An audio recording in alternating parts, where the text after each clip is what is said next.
देखिए, कोई final wisdom होती नहीं है, मुझे ऐसा लगता है। The only wisdom is that there is no final wisdom. था कि हतो वा प्राप्यसी स्वर्गम, जित्वा वा भोक्ष्यसे महीम, तस्मात् उत्तिष्ठ कौन्तेय, युद्धाय कृत निश्चय। तो आपका ऑफिशियल वेलकम। 1:15 बज रहे हैं रात के। पहले थैंक यू। सोच रहा था शुरुआत कैसे करें। आपके साथ जब रिहर्सल कर रहा था कि आज निबंध की पाठशाला यानी कि निबंधशाला की पहली जो परिचय क्लास है, परिचय सत्र है, उसमें हम क्या बात करेंगे। तो मैंने आपसे पूछा कि आपने 2024 मेंस में किस विषय पर, किस टॉपिक पे निबंध लिखा था। आपने मुझे बताया कि पार्ट बी में आपने लिखा था गलत होने की कीमत कुछ ना करने की कीमत से कम। गलत होने की एग्जैक्टली। कीमत कुछ ना करने की कीमत से कम। तो शुरुआत ही यहीं से कर लेते हैं कि हम्म। गलत होने की कीमत कुछ ना करने की कीमत से कम है। 1 साल हो गया जब मैंने अपना यूपीएससी का फेल्योर देखा, फाइनली रिजल्ट। नहीं हुआ। 14 मार्क्स से यूआर कैटेगरी में मेरा नहीं हुआ था, 939 मार्क्स मेरे थे। आपकी कहानी अ, कमोबेश वैसे रही। आपके 938 या कितने, 900, 935 मार्क्स। 935 मार्क्स। इस बार कट ऑफ थोड़ी 12 कम गई है, मार्क्स। 12 मार्क्स से आप 947। यूआर कैटेगरी में 12 मार्क्स से आपका नहीं हुआ। मैंने तो 1 साल में यूपी पीसीएस के बच्चों मूव को ऑन। मेंस पढ़ाना, गाइड करना शुरू कर दिया। और निबंध ऐसे है कि मेरी बुद्धि जो है, जब जीएस में बहुत इन्वॉल्व हो जाती है और थक जाती है, तब निबंध उसको थोड़ा सा संबल देने के लिए, सुख देने के लिए आगे आ जाता है हृदय की तरह। हम्म। लेकिन ये सिलसिला मुझे लगा कि कुछ बहुत मज़ा नहीं आ रहा है। क्यों मज़ा नहीं आ रहा है? क्योंकि यूपी पीसीएस में जब निबंध करता था तो जैसे ही फिलोसॉफिकल, जैसे ही थोड़ा डीप होता था, अब साहित्य का विद्यार्थी हूँ, वैसे जनता को बता दूं कि मेरा यूपीएससी में ऑप्शनल साहित्य रहा है और शुभम जी का ऑप्शनल दर्शन रहा है, फिलोसॉफी। अब बोलोगे कि हम लोगों ने दर्शन और साहित्य ही पढ़ा है क्या बचपन से, तो ऐसा नहीं है। मैंने साइंस की पढ़ाई की है, फिजिक्स पढ़ा है। शुभम जी एमएनआईटी से इंजीनियर हैं, मैकेनिकल इंजीनियर हैं आप। हाँ जी। हाँ, तो मशीन के साथ उनका नाता रहा है और अभी फ़िलहाल असिस्टेंट कमांडेंट हैं। लेकिन रुचि उनकी दर्शन में है और मेरी साहित्य में। तो बिल्कुल। कुछ गलती करने की कीमत क्या है? कुछ गलती की करने की कीमत है। गलत होने की कीमत कुछ ना करने की कीमत से कम। तो निबंध ना कराया जाए यूपीएससी वालों को, या निबंध के फील्ड में ना उतरा जाए, उनको गाइड ना किया जाए, सिर्फ इसलिए कि ठीक है ना, हम यूपीएससी के लिए डेडिकेटेड कुछ प्रयास नहीं कर रहे हैं। तो ये जो भाव है कि जब डेडिकेटेड प्रयास नहीं कर रहे हैं तो क्यों करना चाहिए, ये एक हिसाब से इस आधार पर, इस सिद्धांत पर आधारित है कि शायद हम उतना ऑर्गेनाइज तरीके से, उतना बहुत शानदार तरीके से ना कर पाए, गलती ना हो जाए हमसे, क्योंकि व्यस्तता बहुत है, समय कम मिलता है। तो फिर वही है कि भाई कुछ ना करने की कीमत से कम है। घर पे बैठे रहते, यूपी पीसीएस के मेंस में लगे रहते या अपने कामों में लगे रहते, उससे तो ज़्यादा नुकसान हो बेटर। जाएगा।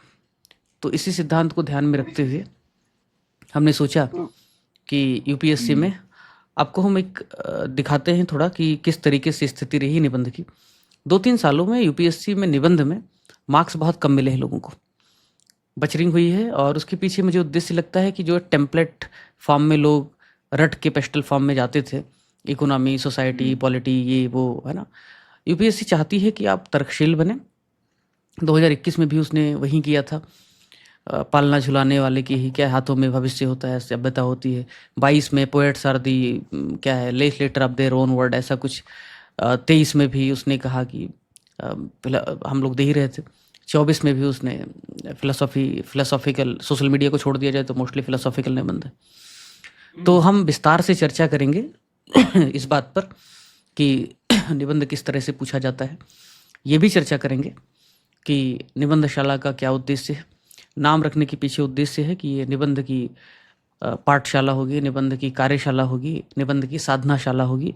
और निबंध हमारे लिए आध्यात्मिक उन्नति और आध्यात्मिक अनुभूति की तरह है।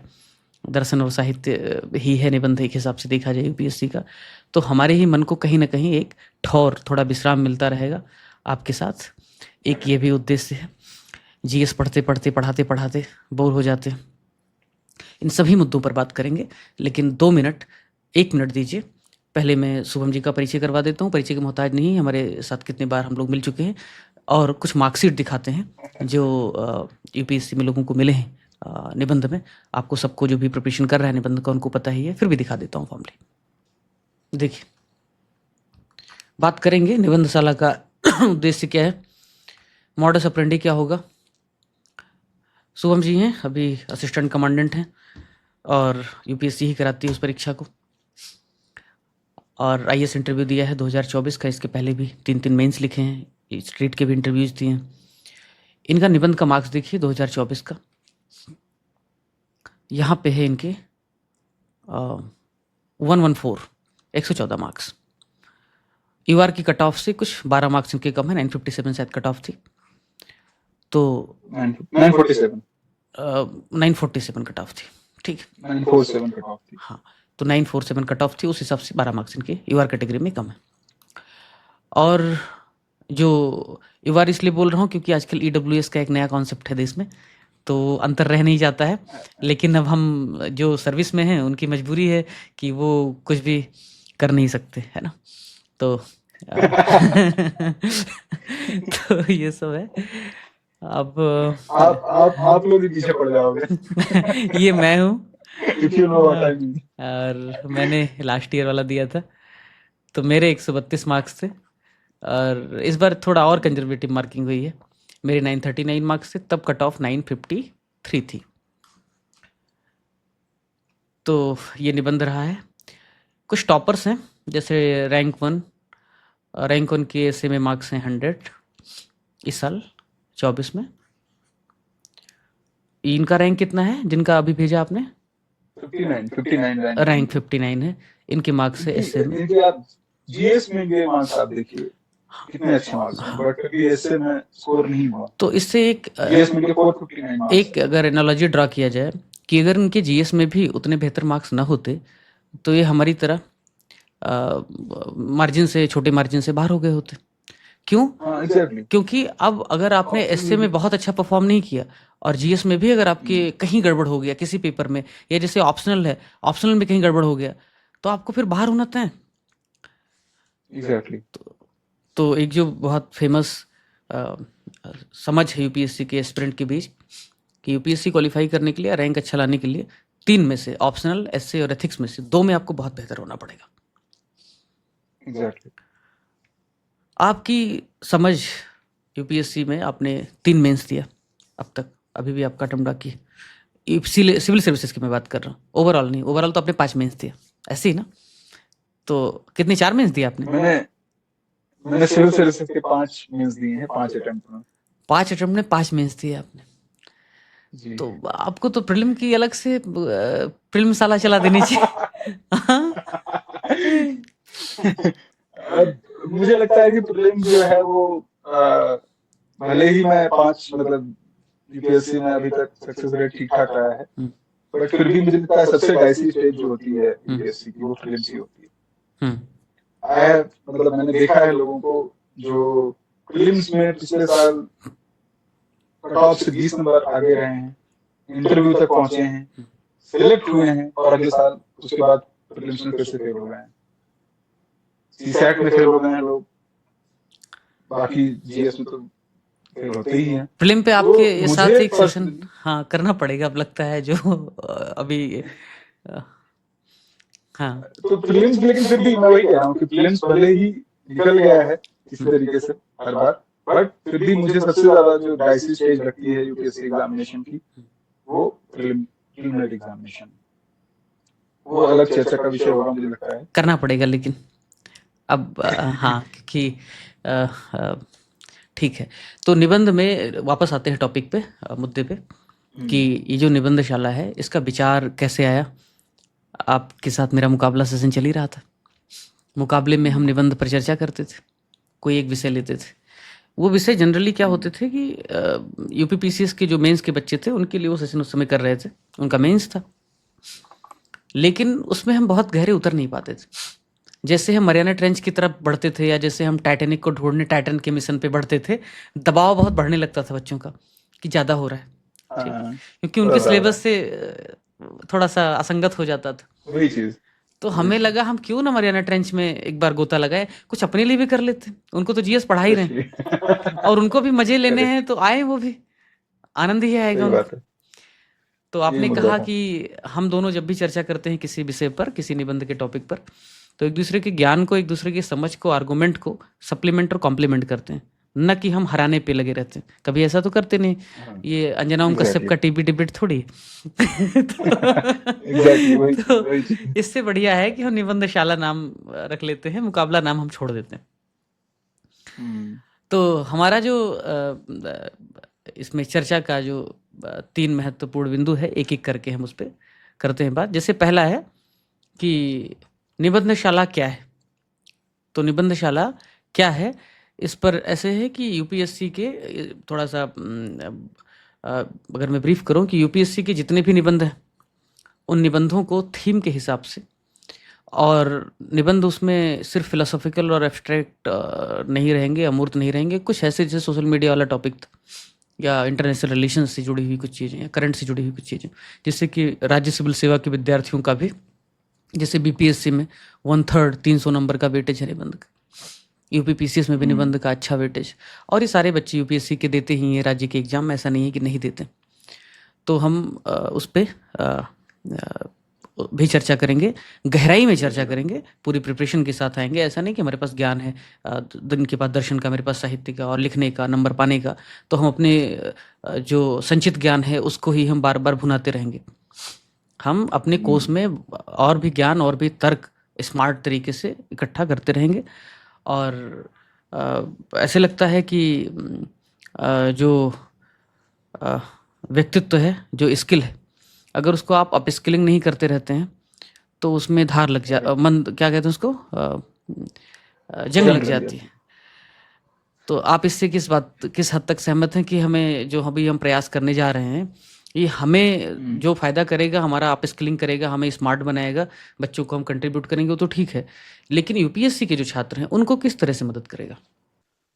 उनको मुझे ऐसा लगता है कि जो अ, अभी एसए की डिमांड है यूपीएससी की, हुँ, उसमें सबसे ज्यादा हेल्प करेगा। उस डिमांड को समझ करके उसमें रेलेवेंट कंटेंट डालने में हुँ, अपना ये जो इनिशिएटिव है वो काफी हद तक मदद करेगा, हुँ, अगर लोग इसको फॉलो करेंगे तो। क्योंकि जो भी हमने रोड मैप सोचा हुआ है उसमें हमारे हमने खुद जो एक्सपीरियंस किए हैं, हमारे अपने एक्सपीरियंसेस, हमसे जो लोग जुड़े हुए हैं यूपीएससी की जर्नी में, उनके जो एक्सपीरियंसेस हमें पता हैं, उसके थ्रू जो चीज हम इनसे शेयर करेंगे, वो सारी चीजों को मिला करके मुझे ऐसा लगता है कि यूपीएससी के जो स्टूडेंट्स हैं उनको न सिर्फ एसए में उनकी थिंकिंग को ब्रॉड करने में, और एसए के प्रिपरेशन से बहुत हद तक इंटरव्यू वगैरह की भी प्रिपरेशन होती है, तो बहुत सारी चीजों में उनको हेल्प मिलेगी।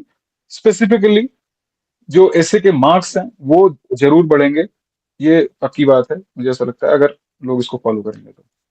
एक सवाल जो आपसे अगर मैं करूँ कि जैसे स्टेट आपने दिया इंटरव्यू, यूपी का, मैंने भी दिया, यूपीएससी आपने दिया, मैंने भी दिया।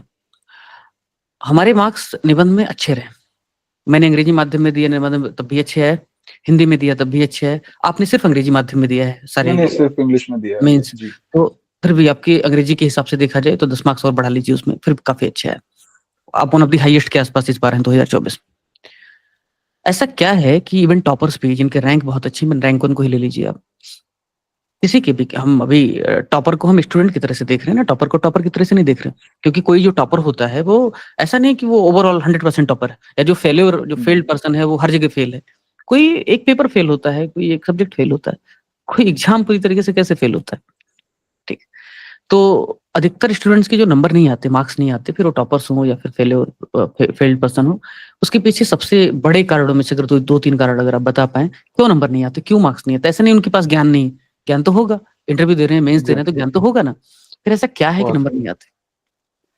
उसमें सबसे बड़ा जो मुझे रीजन लगता है, उसमें किसी एक पर्टिकुलर इंडिविजुअल की बात नहीं है, सिर्फ टॉपर की बात नहीं है।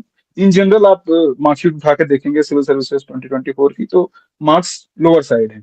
मेरे खुद के मार्क्स 2018 वाला अटेम्प्ट मेरा जो था, मैं अटेम्प्ट्स काफी स्किप किए हैं मैंने, जो 2018 वाला अटेम्प्ट था उसमें आप भी मेरे काफी 151 यंग लग मार्क्स रहे हैं, 5 अटेम्प्ट और इतने स्किप होने के बाद भी बड़े यंग लग रहे हैं आप। मतलब थे। ये आप ठीक है, अभी ये चर्चा का विषय नहीं होना चाहिए मुझे लगता है। बाकी यंगेस्ट।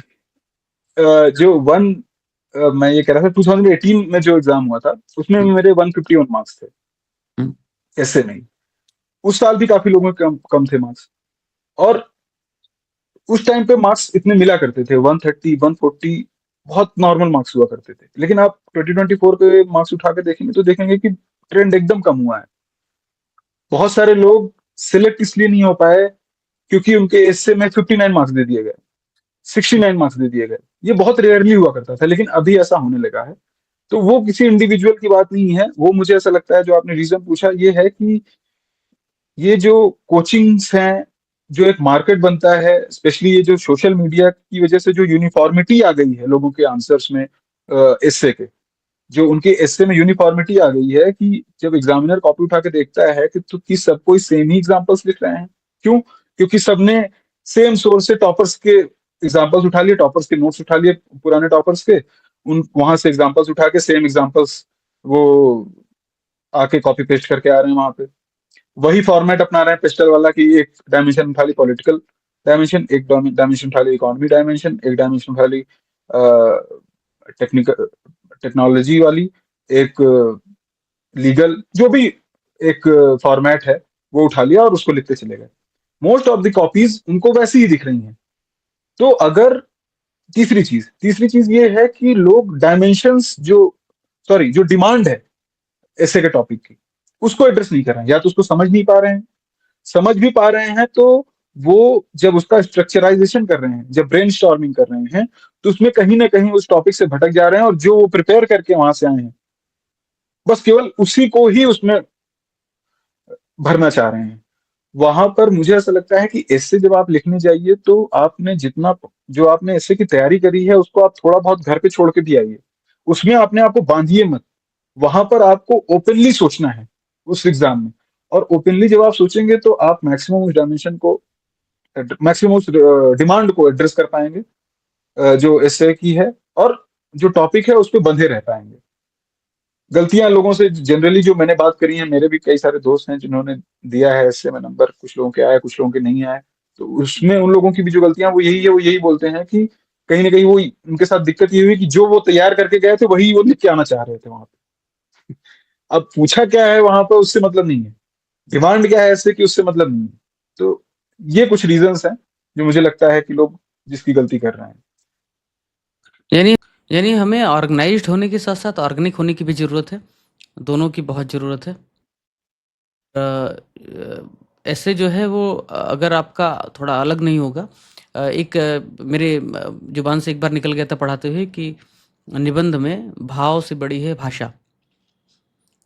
तो भाषा का भी महत्व होता है, और भाषा जो है वो एक दिन में तो आती नहीं है। ये तो स्वाध्याय है। निबंध भी एक दिन में आता नहीं है।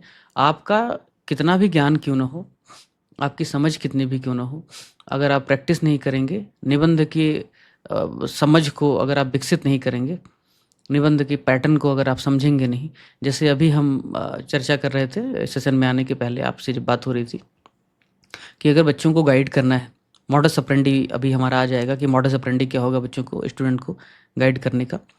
तो मॉडस अप्रेंडी में हमने सोचा कैसे करेंगे, तो आपके मुँह से निकला कि आपने कहा कि हम थीम वाइज करेंगे। तो मेरा सवाल था थीम क्या है ना? तो थीम क्या है बताइए अभी, किस थीम पे हम करेंगे उनको गाइड? अब स्टूडेंट के थीम दिमाग में अभी आ रहा होगा, थीम स्टूडेंट के दिमाग में जो जब हमने थीम बोला ना, तो उनके दिमाग में आ रहा होगा थीम, क्योंकि थीम एक अपने आप में बहुत बड़ा फ्रॉड है ना? एग्जैक्टली एग्जैक्टली तो आई नो, है ना, हर कोई वही कहता चीज थीम है। वाइज। कई बार जिसको थीम पता भी नहीं है वो भी थीम वाइज लिखता है। हाँ वो थीम क्या है? हाँ चलिए ठीक है, जैसे मेटा एथिक्स होता है ना कि वो हाँ। बहुत सुंदर है, तो सुंदर क्या है? तो थीम क्या है बताइए? सुंदर क्या है? तो थीम, अभी जैसे जनरली लोगों के मन में यही आ रहा होगा, थीम का मतलब होगा कि अच्छा थीम, एक विमेन थीम हो गई, एक एनवायरनमेंट थीम हो गई। थीम वो नहीं है। थीम बहुत और ब्रॉड लेना पड़ेगा हमें। अभी ये भी उस थीम का एक सब टॉपिक हो जाएगा। थीम मतलब ये है कि अगर एग्जांपल्स मैं दूं थीम का, तो थीम में आएगा इंडिविजुअलिटी, थीम में आएगी लाइफ, थीम में आएगा सक्सेस, थीम में आएगा आपके आइडेंटिटी और डाइवर्सिटी। एग्जांपल अगर आप देखें, जैसे मान लीजिए एक थीम हम पकड़े, लाइफ मान लीजिए पकड़े हम थीम, तो उसमें लाइफ को कैसे डिफाइन करना है, उसमें लाइफ जो है वो लाइफ का पर्पस क्या होना चाहिए, लाइफ को कैसे जीना चाहिए, लाइफ के क्या स्टेजेस होने चाहिए, विमेन की लाइफ कैसी होनी चाहिए, फार्मर्स की लाइफ कैसी होनी चाहिए, एक इंस्टीट्यूशन की क्या लाइफ होनी चाहिए, उसके क्या पर्पस होने चाहिए। उसमें बहुत सारी चीजें हम डिस्कस कर सकते हैं। तो थीम में जो मतलब जो हमारी थीम्स होंगी वो बहुत नैरो नहीं होनी चाहिए, बहुत ब्रॉड होनी चाहिए। आप यूपीएससी के टॉपिक्स उठा के देखेंगे तो उसमें आपको ये सब थीम्स समझ में आएंगे। अगर मैं आपको इसमें थोड़ा ऐड ऑन करूं 2024 का पेपर हम्म। मेरे सामने निबंध का, इसने पूछा हम्म। कि भविष्य के साम्राज्य मस्तिष्क के साम्राज्य होंगे। The empires of the hmm. Future will be the empires of the mind. ठीक। और अगर हम इसको ठीक से देखें, अगर एनालाइज करें और पीवाईक्यू को, निबंध के पीवाईक्यू को देखें, ऑलरेडी यूपीएससी भविष्य पर, यानी समय जो काल है, भूत वर्तमान भविष्य, उस पर सवाल पूछा। कैसे? भूत पर पहले सवाल पूछा, पहले पास्ट पर सवाल पूछा। History hmm. Repeat itself, first as tragedy, second as farce. वर्तमान पर कैसे सवाल पूछा उसने कि छप्पड़ छाने का सही समय तभी होता है जब धूप खिली हुई हो। हाँ। फिर अभी भविष्य पे पूछा, भविष्य के साम्राज्य मस्तिष्क के साम्राज्य होंगे। तो अगर अब एक ही क्वेश्चन से, बाकी तो हम लोग डिस्कस करेंगे, अगर इस पे एक क्रोनोलॉजी एनोलॉजी अगर हम ड्रॉ करें तो थीम क्या है? समय। उसके पहले प्रश्न में थीम है सभ्यता। ठीक। तो जो ट्रेडिशनल, या मैं कहूँ आउट मॉडर्ड, आउट फैशनड और बहुत मैकेनिकल थीम थे, विमेन, चाइल्ड, सोसाइटी, व्हाट्सएवर, अब उनके दिन लद गए। अब ज़्यादा एग्जैक्टली। अमूर्त, ज़्यादा जीवन के करीब, सभ्यता के करीब जो भी अस्तित्व, जो भी तत्व हो सकते हैं, वो चाहे जीवन खुद हो, सभ्यता खुद हो, या जीवन से जुड़ी हुई काल समय परिस्थिति हो, मन निबंध, इन सभी थीम पर अगर हम ठीक से सोचें तो हम ये यूपीएससी के निबंध को ज़्यादा गहराई में समझ सकते हैं, और उनके पीवाईक्यू की प्रैक्टिस करके हम आने वाले समय के लिए तैयार हो सकते हैं। नॉलेज की जहाँ तक बात है, नॉलेज सबके पास, जो भी मेंस दे रहा है ना, मुझे नहीं लगता उसके पास नॉलेज की कमी। कहाँ समस्या है वहाँ? एग्जैक्टली। बस कबीर का दोहा, हर जगह कबीर का दोहा घुसा दोगे, हर जगह तुम शेक्सपियर को घुसा दोगे, हर जगह तुम अपने पीएसआईआर के ऑप्शनल के ज्ञान को घुसा दोगे। वो नहीं करना है। आप ऑप्शनल का ज्ञान मत झाड़िए। मेरा साहित्य ऑप्शनल था, अंग्रेजी में जब मैंने निबंध लिखा तब भी, हिंदी में लिखा तब भी, कभी भी साहित्य के ज्ञान को 2-5% से ज़्यादा इस्तेमाल नहीं किया। बदबू नहीं आने दिया कि साहित्य के, मैंने फिल्मों को यूज किया, मैंने पर्सनल लाइफ यूज किया, मैंने मैथोलॉजी यूज किया, साहित्य नहीं यूज किया। डाइवर्सिटी होनी चाहिए ना। एक चीज और यही बोलूंगा मैं कि इसमें ये भी नहीं करना है कि आप की जो एक्सपर्टीज है उसको आप एकदम ही दबा दीजिए। अगर वो रेलेवेंट है, आपने जो थॉट्स हैं, अपने जो माइंड है उसको ओपन करके रखना है। अगर वो रिलेवेंट है, आपके ऑप्शनल की नॉलेज, आपके ग्रेजुएशन सब्जेक्ट की नॉलेज, अगर वो रिलेवेंट है वहां पर एक सर्टेन एस्पेक्ट पर, उसको जरूर यूज करिए। वो आपको फायदा करेगी करेगी, बट ओवरडू नहीं करना है। जैसे आपने बोला ना, वो बहुत अच्छा बोला आपने कि बदबू नहीं आनी चाहिए उस चीज की, नमक, उसको नमक ओवर नहीं स्वादानुसार, करना। नमक स्वादानुसार। अब पता चलेगा कि आप, हाँ। जैसे मुझे मान लीजिए 1000 कविताएं आती हैं, अब मैं 1000 कविताओं में से मुझे अच्छा ये भी बहुत अच्छा, ये भी, तो हर एक पैरा के बाद पता लग रहा है एक कविता आ रही है, एक दोहा आ रहा है, या अंग्रेजी में कोई है तो हर 2 लाइन के बाद एक कोट आ रहा है। तो ये क्यों करना है? आप डाइवर्सिटी लाइए। नहीं करना। डाइवर्सिटी नहीं रहेगी, एग्जैक्टली। विविधता नहीं रहेगी, तो मोनोक्रॉपिंग और उसकी तरह, मोनोकल्चर की तरह, मोनोलॉग की तरह, ये भी अ, बेकार हो जाएगा। एग्जैक्टली। तो अगर और हाँ, प्लीज। डाइवर्सिटी लाने के लिए जो हमारा थॉट प्रोसेस है वो ये नहीं होना चाहिए कि हमें डाइवर्सिटी लानी है।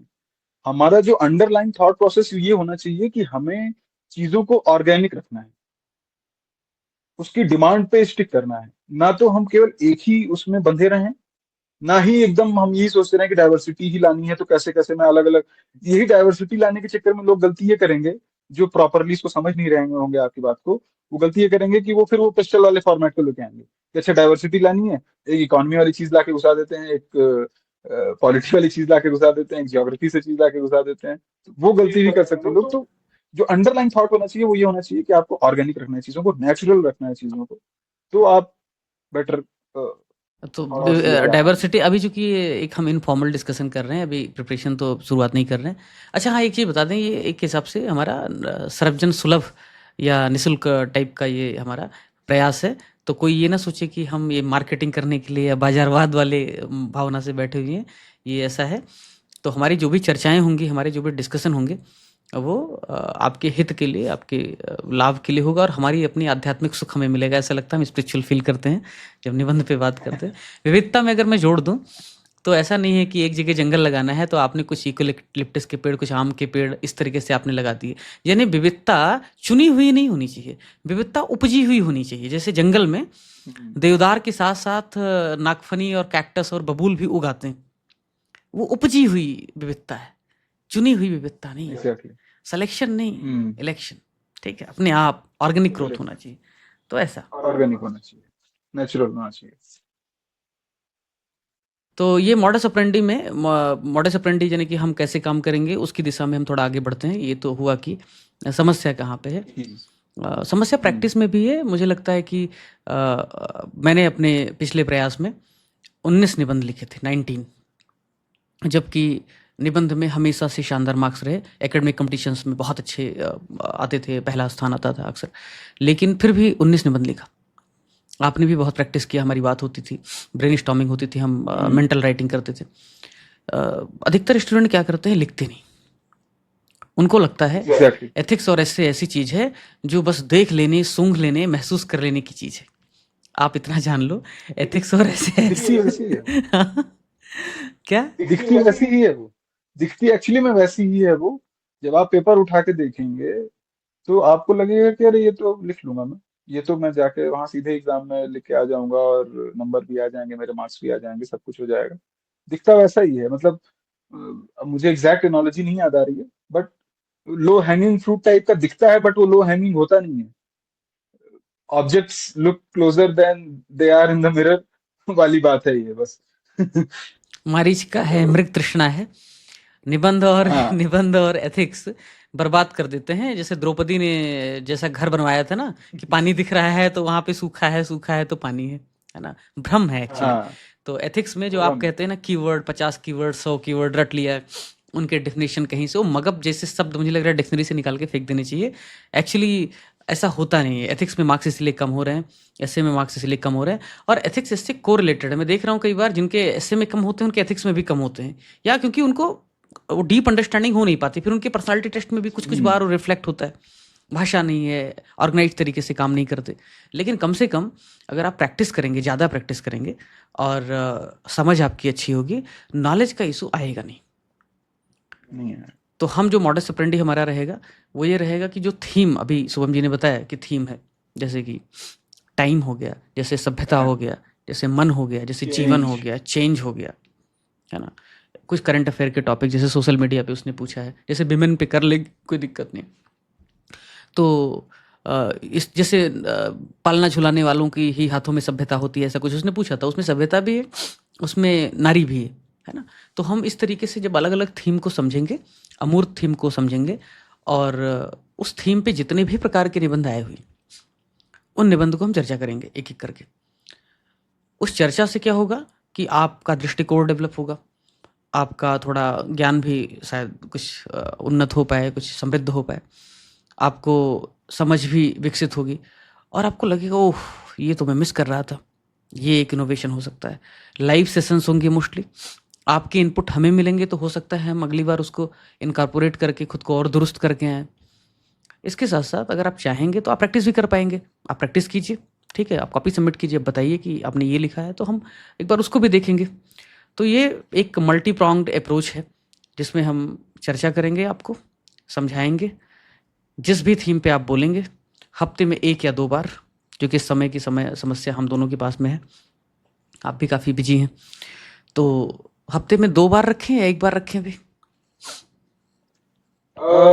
कोशिश 2 बार की करेंगे, बाकी एटलीस्ट एक बार तो होगा ही होगा। 1 बार तो 100% होगा वीकेंड में। 2 बार भी कोशिश हम्म। करेंगे। जो स्टूडेंट करेक्ट। यूपीएससी मेंस दे रहे हैं इस बार 2024 हम्म। का, उनके पास 1 महीने से ज़्यादा का ही वक्त बचा हुआ है अभी। 1 महीना है। तो मैं उनको आग्रह करता हूँ कि आप जीएस पढ़ रहे होंगे और पूरा यकीन है, बहुत समाधान है मुझे, कुछ को छोड़ करके अधिकतर लोग अब भी ऐसे नहीं लिख रहे होंगे, नहीं लिखे होंगे। है ना? उनका जो थॉट प्रोसेस होता है, मैं बता रहा हूँ अभी आजकल, लास्ट ईयर मैंने भी लिखा था कि जीएस में मेरा कंटेंट डेवलप हो जाएगा, उसके बाद फिर मैं ऐसे लिखना शुरू करूंगा। और वो सोचते हैं कि मैं लास्ट के 1 महीने में 3 4 5 ऐसे लिख लूंगा और वो सफिशियंट होगा, जो कि ठीक स्ट्रेटजी भी है एक तरीके से, क्योंकि आपका जीएस में कंटेंट बहुत सारा डेवलप हो जाता है, आपकी थिंकिंग बहुत ब्रॉड हो जाती है, आप मल्टीपल डायमेंशन सोच सकते हैं। ठीक है।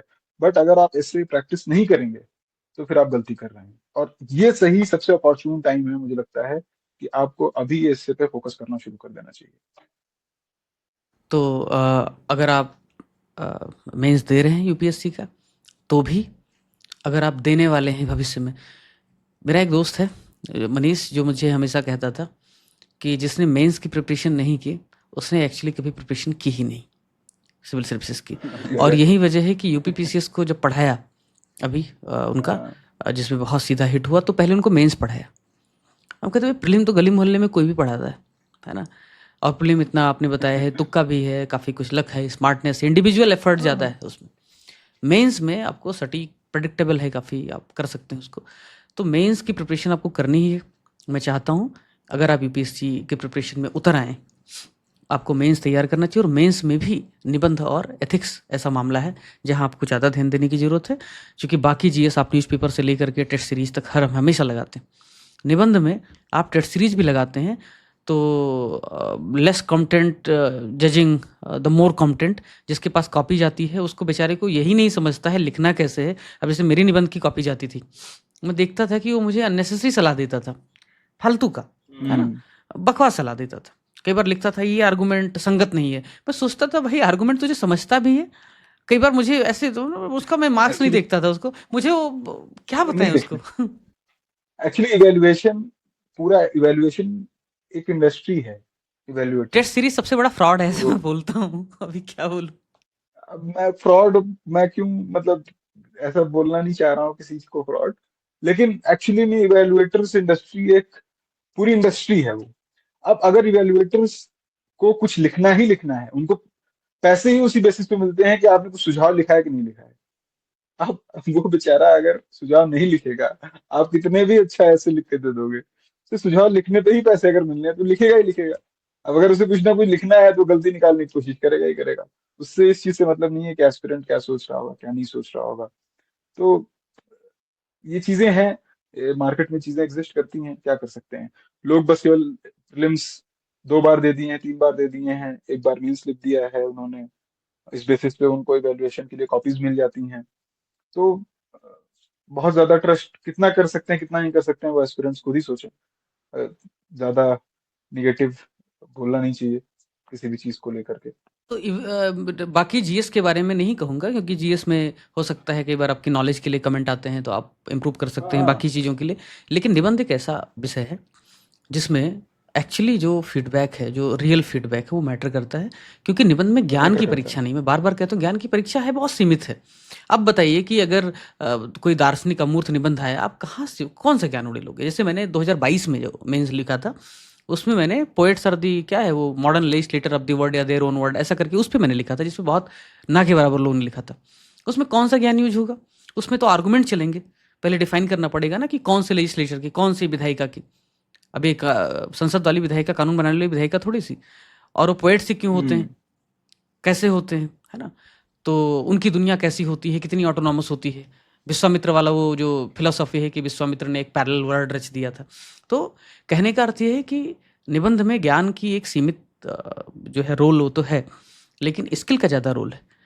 तो बेहतर ये होगा स्किल का। कि निबंध की समझ पहले डेवलप एग्जैक्टली। करो। हाँ प्लीज। एक और पॉइंट इसमें मैं ऐड करना चाहूंगा, मैं उस टाइम गलती कर मतलब भूल गया था बताना कि लैंग्वेज और जो ग्रामर है उसका बहुत इंपॉर्टेंस है एस्से में।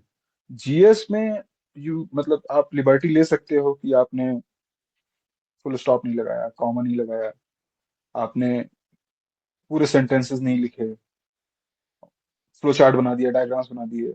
इससे में आपका एक ये टेस्ट होता है कि आपकी पंक्चुअलिटी, जो पंक्चुएशन है वो प्रॉपर होना चाहिए, आपका जो एक्सप्रेशन है वो प्रिसाइज होना चाहिए, और जो आपके थॉट्स हैं वो एग्जामिनर तक पहुंचने चाहिए। तो लैंग्वेज पे बहुत अच्छी पकड़ होनी चाहिए, ये मुझे लगता है। वो चाहे आप हिंदी में लिख रहे हैं, चाहे आप इंग्लिश में लिख रहे हैं, उसमें आपके स्पेलिंग मिस्टेक्स मिनिमम होनी चाहिए। मिनिमम क्या, नहीं होनी चाहिए spelling mistakes.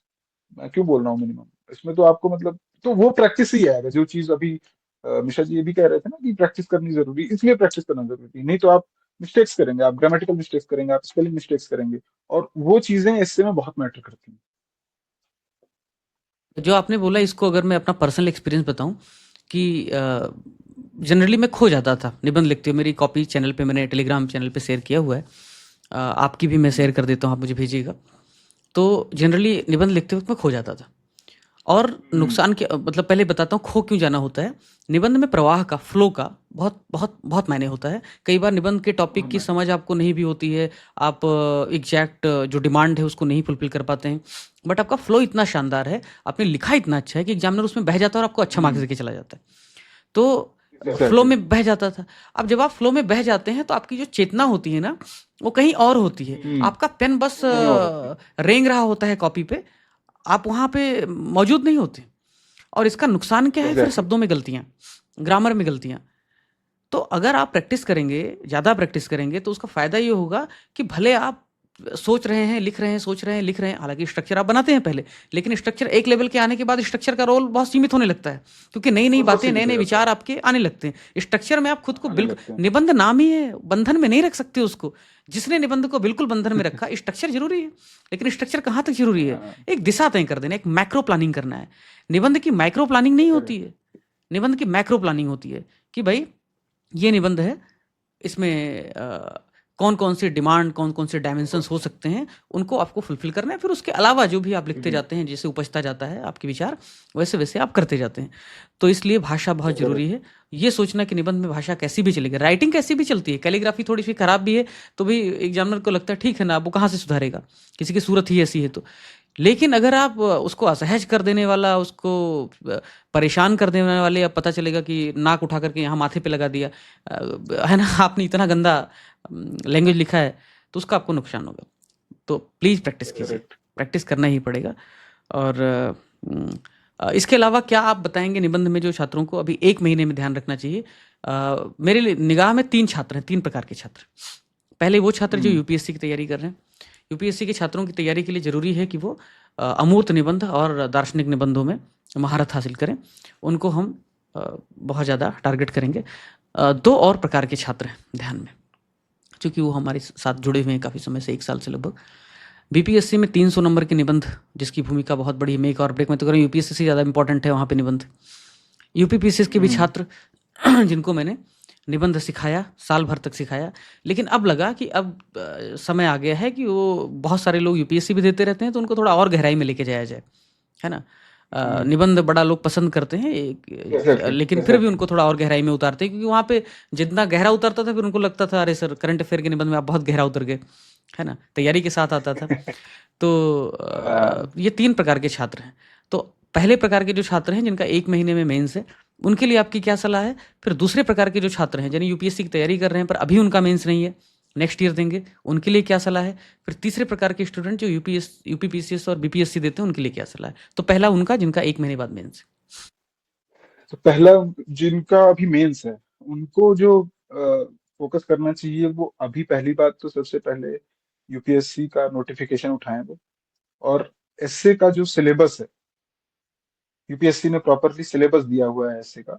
Syllabus as in वो क्या डिमांड करते हैं एसए में एस्पिरेंट से, कैंडिडेट से, वो लिखा हुआ है उन्होंने, उसमें प्रॉपरली उन्होंने लिखा है कि उसमें चेक करते हैं वो कैंडिडेट की ability to express, candidates ability to, sorry, उसके थॉट्स को कोहेरेंट मैनर में वो एक्सप्रेस कर पा रहा है कि नहीं कर पा रहा है अपने थॉट्स को। तो उसके लिए आप 1 महीने में अपने थॉट्स को कंसोलिडेट करके एक्सप्रेस करने की प्रैक्टिस करिए।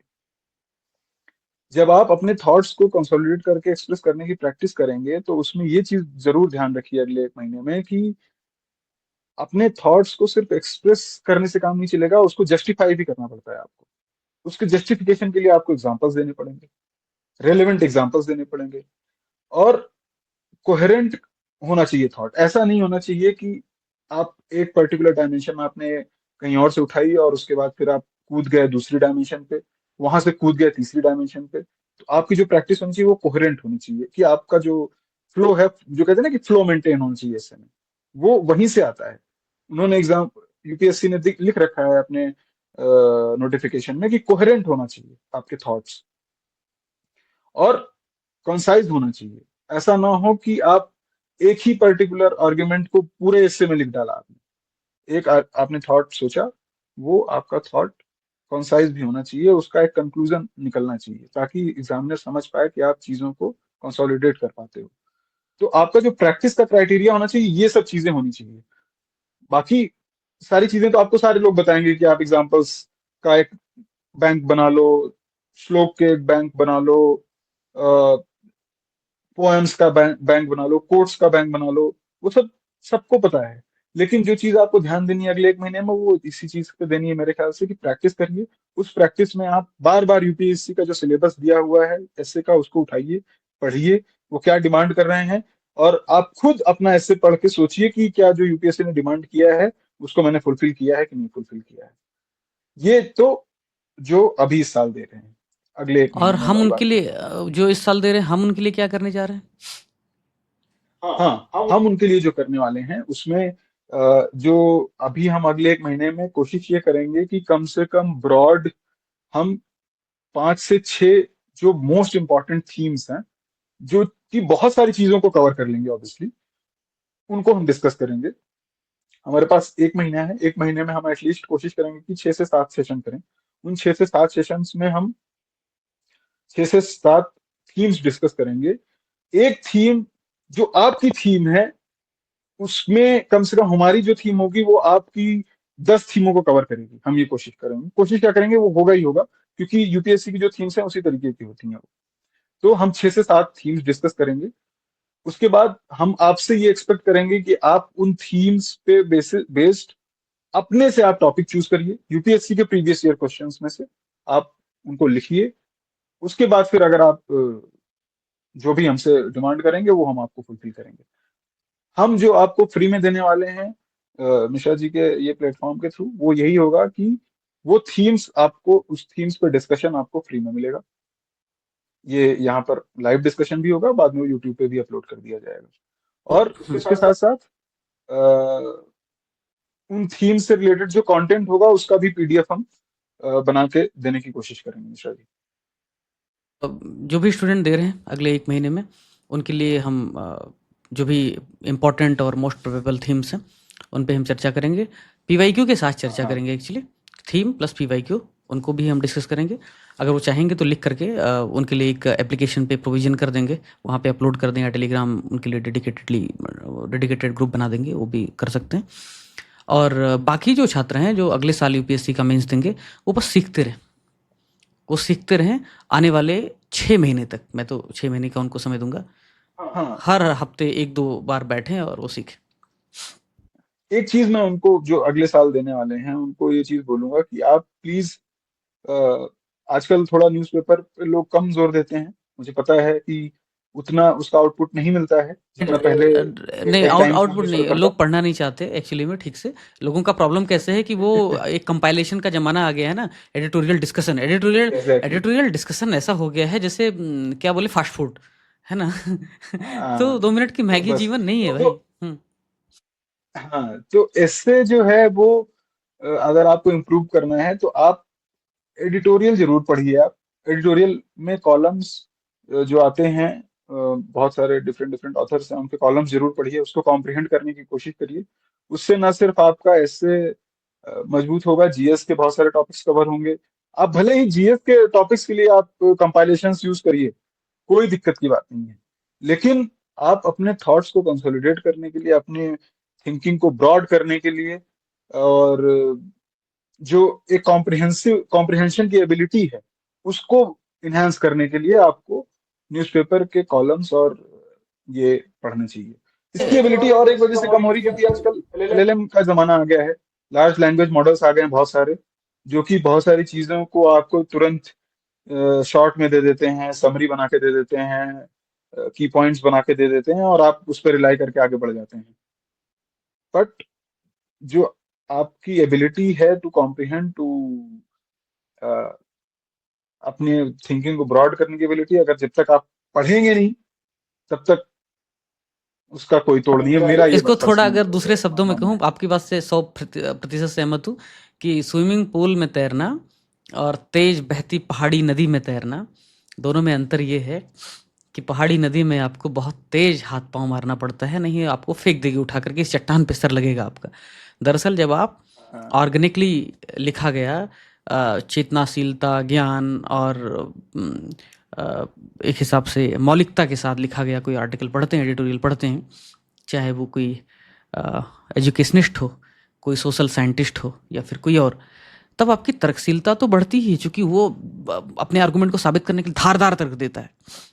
उसके साथ-साथ कहते हैं कि कोई 4 किताब पढ़ ले तो 5वीं किताब खुद से लिख देता है उस टॉपिक पे। आप 2-3 अलग-अलग विचारकों के जब आप विचार देखते हैं, पढ़ते हैं अलग-अलग, आपके भीतर से एक काउंटर आर्गुमेंट डेवलप होता है। और निबंध में थीसिस की जितनी वैल्यू है, एंटीथीसिस की उससे ज़्यादा वैल्यू। एंटीथीसिस ये साबित करता है कि आपके पास थीसिस है, विपक्ष अच्छा है, तो वो अच्छा विपक्ष किसी लोकतंत्र की रिफ्लेक्शन है। जिस देश में बहुत अच्छा विपक्ष नहीं है ना, उस राष्ट्र के बारे में अंदाजा लग जाता है कि भाई किस तरीके की डेमोक्रेसी वहाँ पे डिपेंड है, ठीक है ना? तो अच्छा एंटीथेसिस आपके अच्छे थीसिस का रिफ्लेक्शन, और वो आएगा तर्कशीलता एग्जैक्टली। से, वो आएगा मौलिकता से। वो एलएलएम का यूज करके जूस में पौष्टिकता नहीं होती, फाइबर निकल जाते हैं, और क्या-क्या निकल जाता है पता ही होगा आप सबको, आप लोग बहुत ज़्यादा पढ़ते हो। बचता नहीं कुछ, फल खाने में जो आनंद है ना, अब मैं ये थोड़ी कह रहा हूँ सारे टोकरी के फल खा लो, चुनो, रुचि के, स्वाद के हिसाब से फल खाओ, शरीर स्वास्थ्य के हिसाब से फल खाओ, फल खाना सीखो। जूस पीना हमेशा ठीक नहीं होता, है ना? एग्जैक्टली, वही चीज है। आपको ऐसे लिखना है, 1000 वर्ड्स में लिखना है, 1200 वर्ड्स में लिखना है, और अगर आप हमेशा समरी पे रिलाई करते रहेंगे, कंपाइलेशंस पे रिलाई करते रहेंगे, तो थोड़ा सा आपको नुकसान होगा। एडिटोरियल्स पढ़िए प्लीज, मतलब आई रिक्वेस्ट की सबको पढ़ना चाहिए। बिल्कुल, बिल्कुल पढ़ना चाहिए। सिर्फ़ एडिटोरियल ही नहीं, कई बार जैसे न्यूज़पेपर है, कई बार ऐसा होता है कि एक्सप्रेस हिंदू जनरली मैं 2 पढ़ता हूँ, लेकिन दोनों में कुछ अच्छे नहीं होते हैं, बहुत पॉलिटिकल या वैसा। तो ठीक है ना, कुछ आपको अच्छा मिल गया, कोई दूसरी जर्नल है, आप उसका कोई टॉपिक है, आपको लग रहा है सिलेबस के हिसाब से मैच करता है, कुछ नया है, मैथोलॉजी पे जैसे मैं एक डॉक्टर विवेक देवराव को बड़ा मतलब बड़ा उनके प्रति सम्मान आता है, बड़ा मिस करता हूँ, उनकी डेथ हो गई। वो इकोनॉमिक एडवाइजरी काउंसिल के चेयरपर्सन भी थे। मैथोलॉजी पे उन्होंने किताबें लिखी। अभी बहुत जैसे बहुत सारे लिखे। खलील जिब्रान की जो सेलेक्टेड वर्क्स हैं, अब क्या है कि रात में समय नहीं मिलता, थक जाता हूँ, लेकिन ठीक है चलो आधे घंटे देखते हैं क्या है। अब अगर आप अपने भाग-दौड़ भरी ज़िंदगी में आप ही तैयारी तो कर नहीं रहे हैं, बहुत लोगों ने किया, हमने किया, बहुत सारे लोग कर रहे हैं, सर्विस में भी होते हुए, पढ़ाते भी हैं, बहुत सारे काम कर रहे हैं। फिर भी आप अपने पैशन को तो फ़ॉलो करेंगे ही। आप आधे घंटे 30 मिनट किसी वेब सीरीज़ की आप 30 मिनट एक एपिसोड देख सकते हैं। कौन कह रहा है आप पूरे 60 एपिसोड देखें? आप आधे घंटे किसी एक नॉवेल की या किसी एक बुक की आप कुछ पेजेज़ पढ़ सकते हैं। आपको पैशन फ़ॉलो एकदम। करने से, आपको अपने भीतर नए प्राण फूँकने से किसी ने रोका नहीं है। रोज़ आप एक फूँक देते रहिए।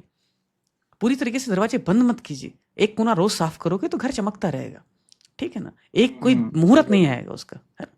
तो जो लोग अगले साल दे रहे हैं, वो अपने व्यक्तित्व को, अपने तर्क को, अपने मौलिकता को उसी हिसाब से पोषित करें, ज़्यादा बेहतर है। एनहेंस करें, उनके पास समय है और मौका है तो वो लोग करना चाहिए उनको। ये हमारे जो राज्य सिविल सेवा के विद्यार्थी हैं, बीपीएससी और यूपीपीसीएस के लिए, उनके लिए आपसे मैं सजेशन लूँगा, लेकिन उनके लिए मेरा एक स्टेटमेंट है कि यूपीएससी के लिए ये प्रयास समझ करके, इसको सौतन मान करके दूर मत चले जाओ। ये आपके लिए बहुत ज़रूरी है। एक तो अधिकतर लोग आप दे रहे हैं, यूपीएससी भी देते हैं, आप यूपीपीसीएस भी देते हैं, बीपीएससी भी देते हैं, एक तो इसलिए। दूसरा, एथिक्स के लिए, ओवरऑल समझ के लिए, पर्सनैलिटी के लिए, इंटरव्यू के लिए भी बहुत ज़्यादा ज़रूरी है। तो प्लीज़ निबंध का ये सेशन जो निबंधशाला है, इसमें आपके लिए महत्व कम नहीं हो जाता। करंट के भी टॉपिक होंगे, अमूर्त भी टॉपिक होंगे। हाँ प्लीज। मैं एक एग्जांपल देना चाहूंगा कि यूपीपीएससी जो है वो यूपीएससी को ब्लाइंडली फॉलो करता है।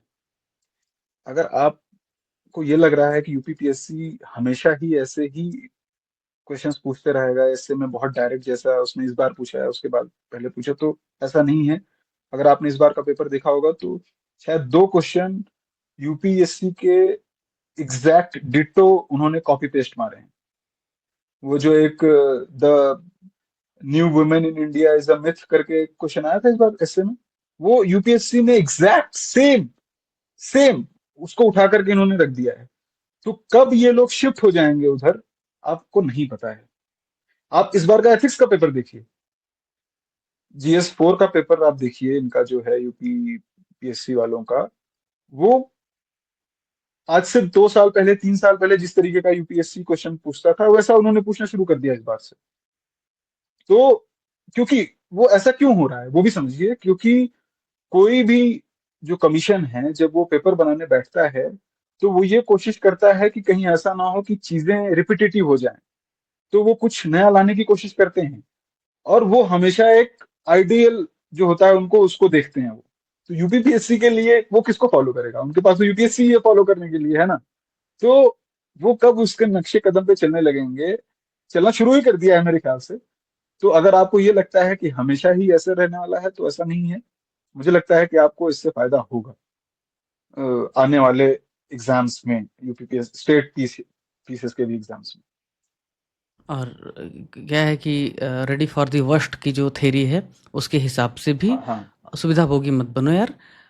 इस एथिक्स की जो आपने बात की 2023 में जब एथिक्स का पेपर यूपीएससी के पेपर की तुलना में बेहतर था एथिक्स की तुलना में, तो उस समय मैं एथिक्स गाइड कर रहा था, इस साल भी एथिक्स पढ़ाया। तो मेरा एक स्टेटमेंट था कि यूपीएससी में केस स्टडी पूछता है आधा लगभग, और केस स्टडी पूछने की वजह से पेपर बहुत लेंदी हो जाता है। तो यूपीएससी के लिए स्कोप थोड़ा सा कम बचता है कि वो थ्योरी में बहुत ज़्यादा डीप में घुस करके सवाल पूछ पाए, नहीं तो फिर बहुत बहुत लेंदी हो जाएगा, खत्म नहीं होगा। यूपीपीसीएस में केस स्टडी नाम की एक ही केस स्टडी आती है छोटी सी, बाकी सब थ्योरी के क्वेश्चन होते हैं। तो यूपीपीसीएस के पास एथिक्स में ज़्यादा प्रयोग करने के, ज़्यादा गुणवत्तापूर्ण प्रश्न बनाने के स्कोप ज़्यादा होते हैं। रही बात निबंध की, भले 3 निबंध पूछा जा रहा है, उसके बावजूद भी जैसे आपने कहा कि न्यू वुमेन का मिथ उसने पूछा, आने वाले समय में आप क्या आप कमज़ोर स्थिति, मतलब आप चाहते हैं कि 120 110 की रफ्तार वाली गेंद को आप प्रैक्टिस करते रहें, कोई 140 की रफ्तार से फेंक दिया, 150 पर्थ की पिच पे आपको खेलना पड़ गया, फिर क्या करोगे आप? तो ऐसे मत करो। एग्जैक्टली। बिल्कुल उसमें बाबू सोना की शक्ल में मत रहो ना, थोड़ा प्रो बनो ना। छप्पर छाने का समय अभी है ना, धूप खिली हुई है, जब बारिश होने और लगेगी फिर क्या करोगे? एक चीज ये भी है कि 3 सेक्शन आते हैं यूपीपीएससी में। हो सकता है कि आने वाले टाइम में वो ऐसा करें कि उनके पास एक सेक्शन है भी जिसमें वो सिर्फ लिटरेचर जैसा लिखा रहता है उनके सेक्शन में, है ना, सिलेबस में। तो हो सकता है कि 2 सेक्शन में तो वो डायरेक्ट क्वेश्चंस पूछे जैसे हमेशा पूछते हैं वो, कि सीधे सीधे टॉपिक्स दे दिया। एक सेक्शन पता लगा उन्होंने सारे के सारे ऑप्शंस ऐसे दे दिए जो यूपीएससी के तर्ज पर हैं। फिर आप फंस जाओगे, आप फिर वही 80 85 इस वाली कैटेगरी में गिर जाओगे। और मुझे नहीं लगता कि अगर आप 80 85 लेके आ रहे हो तो आप एसडीएम के लिए फाइट कर पा रहे हो। आपको एसए के लिए 100 नंबर चाहिए कम से कम, और उसके लिए आपको सारे एस्पेक्ट्स देखने पड़ेंगे। तो उसमें जो यूपीएससी के तर्ज पे जो ऐसे पूछे जा रहे हैं वो भी आपको लिखना एटलीस्ट आना चाहिए। तो अगर आप इसको देखेंगे तो वो जरूर आपको हेल्प करेगा, मुझे ऐसा लगता और नहीं, बिल्कुल आप सही कह रहे हैं। तो यूपीपीसीएस के जो छात्र हैं और बीपीएससी के छात्र तो बिल्कुल भी कि निबंध को, और निबंध से सिर्फ निबंध में फ़ायदा नहीं होता। एथिक्स में आपको पता है मूल्य है, विश्वास है, फैमिली है, वैल्यू सिस्टम है, मोरालिटी है, तमाम ऐसी चीज़ें हैं जो निबंध से जुड़ी हुई होती हैं। यहाँ के तर्क, यहाँ के एग्जाम्पल्स अवचेतन स्तर पर, सबकॉन्शियस लेवल पे इस तरह से बैठ जाते हैं, फिट हो जाते हैं, आपको पता भी नहीं चलता है कैसे वो प्रयोग हो गए। सफलता एक दिन की गाथा नहीं है ना? एक लंबी यात्रा होती है, एक यात्रा होती है। तो वो यात्रा कई बार लगता है मंजिल की शक्ल में, नहीं अभी तो चले थे, ऐसे नहीं होता है। तो बेहतर होगा कि आप निबंध को सिंसियरली लें, समझदारी के साथ इसको तैयार करें। एथिक्स में भी हम गाइडेंस शुरू करेंगे।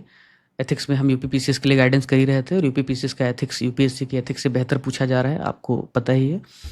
यूपीएससी के लिए अभी के लिए 1 महीने में हम एथिक्स को गाइड नहीं कर पाएँगे, चूँकि उसके लिए लेक्चर्स बहुत ज़रूरी हैं, उसके लिए कंटेंट में बहुत चेंजेस ज़रूरी हैं, केस स्टडी के लिए क्लासेस ज़रूरी हैं। अभी फ़िलहाल हम निबंध को आपको हेल्प करेंगे निबंध को लेकर के। निबंध के लिए आप जुड़िए और यूपीएससी अभी अगले साल, उसके अगले साल जो भी तैयारी कर रहे हैं वो बीपीएससी वाले स्टूडेंट, यूपी पीसीएस वाले स्टूडेंट, हमारे यूट्यूब की प्लेलिस्ट पे एक निबंध का फ़ोल्डर है, प्लेलिस्ट। उसमें मैंने जितने भी निबंध के सेशन कराए हैं, शुभम जी के साथ मुकाबला का सेशन जो किया है, वो सब अवेलेबल है। आप उसको देखेंगे, आपको समझ में आ जाएगा कि निबंध के लेवल की जो गुणवत्ता है या जो 40 मिनट 50 मिनट का डिस्कशन होता है, उसके लिए कितना होमवर्क, कितना इनपुट हम इन्वेस्ट करते हैं।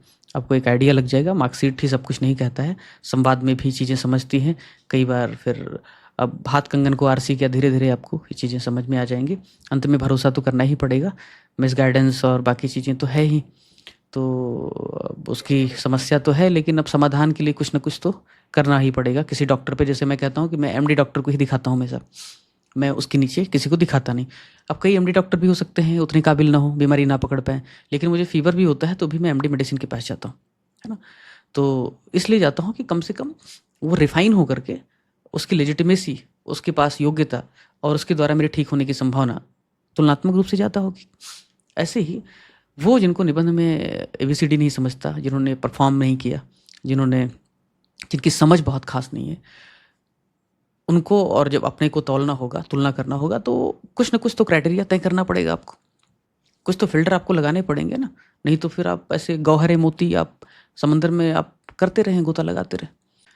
तो कॉन्फिडेंस के साथ, आत्मविश्वास के साथ मैं ये आह्वान कर सकता हूँ, हम आह्वान कर सकते हैं कि आप निबंध के लिए भरोसा करें, आपको हम गाइड करेंगे। वर्ड ऑफ विजडम अंत में मैं चाहूँगा आप दें, और उसके बाद हम ये मध्य रात्र की सभा यहीं ख़त्म करेंगे, प्लीज़। देखिए, कोई फाइनल विजडम होती नहीं है, मुझे ऐसा लगता है। The only wisdom is that there is no final wisdom. But फिर भी मैं कोशिश करूंगा यही कि इससे जो है वो बहुत ही आपको मौका देता है, अपॉर्चुनिटी देता है अपने आप की कैरेक्टर को बिल्ड करने का, अपनी पर्सनालिटी को बिल्ड करने का, अगर आप एसए की प्रिपरेशन करते हो तो। क्योंकि आप ना चाह करके भी एसए को जब आप प्रिपेयर करते हो तो आप मल्टी डायमेंशनल अप्रोच रखते हो। और बीइंग अ ह्यूमन, ये आपकी रिस्पॉन्सिबिलिटी है कि आप अपने पोटेंशियल को मैक्सिमाइज करो, और एसए के थ्रू आप वो चीज कर सकते हो। तो एसए को प्रिपेयर जरूर करिए आप। लोग नहीं करते हैं एसए की प्रिपरेशन, क्योंकि उन्हें ऐसा लगता है, जैसे हम लोगों ने शुरू में बात करी थी, उसी को फिर से रिपीट करूंगा, कि उन्हें लगता है कि लो हैंगिंग फ्रूट है, आराम से हो जाएगा। बट अगर आप इसको प्रिपेयर करोगे तो ये आपकी कैरेक्टर कैरेक्टर बिल्डिंग, आपकी पर्सनालिटी डेवलपमेंट, हर चीज में हेल्प करेगा ही करेगा। और जिस तरीके से यूपीएससी इस समय एसए पे फोकस कर रहा है, कि वो एसए के थ्रू देख रहा है कि आपको, आप एक्चुअली में एडमिनिस्ट्रेटर बनने लायक हो कि नहीं हो, तो आपको मार्क्स मिलाने दिलाने में भी बहुत हेल्प करेगा। अगर आप एसए की प्रिपरेशन करोगे तो कहीं से भी करो आप, हम नहीं कह रहे हैं कि आप यहीं से करो, बट प्रिपेयर करना चाहिए आपको इससे, ये मैं कहना चाहूंगा। ऐसे में एक तरीका होता है कि जहाँ से आप जिस आर्गुमेंट के साथ शुरू करते हैं, जिस रिमार्क्स के साथ हम्म, शुरू करते हैं, अगर आप उसको अंत में कंक्लूजन में लिंक कर दें तो एक अच्छा निबंध माना जाता है, बराबर ना? हाँ तो एक हाँ। सीख देते हुए ऐसे के लिए मैं अंत जो है ऐसे करूँगा कि कॉस्ट बेनिफिट रेशियो, है ना? कितना आप इनपुट लगा रहे हैं, निबंध में ज़्यादा है, क्योंकि आप कम कीमत पे बहुत मुनाफा कमाते हैं, रेंज बहुत ज़्यादा है। जिस निबंध से शुरुआत की थी, जो आपने लिखा था, गलत होने की कीमत कुछ ना करने की कीमत से कम है। तो निबंध में कुछ नहीं करोगे, बैठे रहोगे, उससे हज़ार गुना ज़रूरी है थोड़ा इन्वेस्ट करो। भले ही तुमसे गलती हो जाए, भले एग्जैक्टली। तुमको लगे दैट डिड नॉट वर्क, नहीं किया उसने हेल्प, लेकिन कुछ ना करने से बेहतर है गलत हो जाओ। एक्सपेरिमेंट करो, ठीक? क्योंकि प्रयोग की असफलता जीवन की असफलता नहीं होती। बस। कर्म करना ही है, तो करिए वो फिर। आपका यही श्लोक क्या कर्म था जो आपने करना कोट किया था? आपने कहा था ना गलत होने वाले इस पे, है। वो क्या था? उसमें उसमें वही है कि जब मैंने मतलब, लकीली मुझे याद आ गया था वहां पर, कि श्री कृष्ण ने अर्जुन से कहा था कि अर्जुन मतलब हताश हो गए थे कि मैं नहीं कर पाऊंगा युद्ध, और क्या होगा क्या मिलेगा। तो वही चीज वो, क्या मिलेगा क्या हो जाएगा, इससे मैं अपने लोगों को ही मारूंगा। तो उस पे श्री कृष्ण ने बोला था कि हतो वा प्राप्यसी स्वर्गम जित्वा वा भोक्ष्यसे महीम तस्मात् उत्तिष्ठ कौन्तेय युद्धाय कृत निश्चय। मतलब कि अगर मारे जाओगे तो स्वर्ग की प्राप्ति होगी, अगर जिंदा रहोगे, अगर जीत गए, जितवा भोग वा भोक्ष्य से महीम, अगर जीत गए तो इस पूरे महीम, इस पूरे संसार का भोग करोगे, और मारे गए तो शहीद हो जाओगे, स्वर्ग की प्राप्ति करोगे। इसलिए हे कौन्ते, इस चीज का निश्चय करके उठो और युद्ध करो। आपका जो अधिकार है, जो फेमस श्लोक है वो तो है ही है फिर, कि आपका जो अधिकार है वो सिर्फ आपके कर्म पर है। तो आप अपने कर्म को जरूर करिए, सिर्फ कर्म नहीं करना है, उस पे एम्फेसिस है कि कर्म करो, आप कुछ करो, मतलब ऐसे लिखो प्लीज, ऐसे की प्रिपरेशन करो, प्रैक्टिस करो, वो चीज है। बजाय इसके कि आप कुछ भी नहीं कर रहे हो, गलत करोगे फिर भी आपको ये सेटिस्फैक्शन रहेगा कि मैंने कुछ किया तो सही, मैंने प्रिपेयर तो किया था। आपके अंदर वो गिल्ट तो नहीं रहेगा कि यार कर लिया होता तो शायद बेटर हो जाता। आपके पास ये तो रहेगा कि मैंने किया था, नहीं हुआ कोई बात नहीं, कुछ गलती करी होगी, लेकिन आपको अपने अंदर से वो गिल्ट नहीं करने वाला नहीं आएगा। वो गिल्ट सबसे बुरा होता है, वो पश्चाताप सबसे बुरा होता है, जो आपको इस चीज का पश्चाताप होता है कि मैंने किया ही नहीं, इससे प्रिपेयर किया ही नहीं, ऐसे की प्रैक्टिस करी ही नहीं है, अगर दो ऐसे एक्स्ट्रा लिख लिए होते एग्जाम से पहले तो शायद बेटर हो जाता। वो गिल्ट जो है वो सबसे बेकार होती है। काश से ज़्यादा अफ़सोसजनक शब्द डिक्शनरी में नहीं है। गाजी या शहीद में हाँ। से कुछ न कुछ तो बनोगे ही, और दोनों विकल्प कुछ ना करने से, तटस्थ बने रहने से, या फिर हाइबरनेशन में रहने से हमेशा अच्छे हैं, श्रेयस्कर हैं। ठीक है, आज जो परिचय सत्र था, परिचय का जो सेशन था, भारतीय प्रेम के सिद्धांतों में कहा जाता है कि शुरुआत जो है वो परिचय से होती है। तो परिचय हुआ, अब हम योजना के तरीके से, स्ट्रेटजी के तरीके से यूपीएससी के छात्रों को, यूपीपीसीएस और बीपीएससी के छात्रों को भी गाइड करेंगे। किसी भी मदद के लिए वो कमेंट कर सकते हैं एडमेत्रे के टेलीग्राम चैनल, एप्लीकेशन, वेबसाइट, कहीं पे भी, या किसी भी कोऑर्डिनेटर को मैसेज कर सकते हैं। हम कोशिश करेंगे कि आपके मैत्री बन सके। चलें फिर, अभी शुभ रात्रि सभी को। थैंक यू सो मच आपके सभी को समय शुभ के लिए।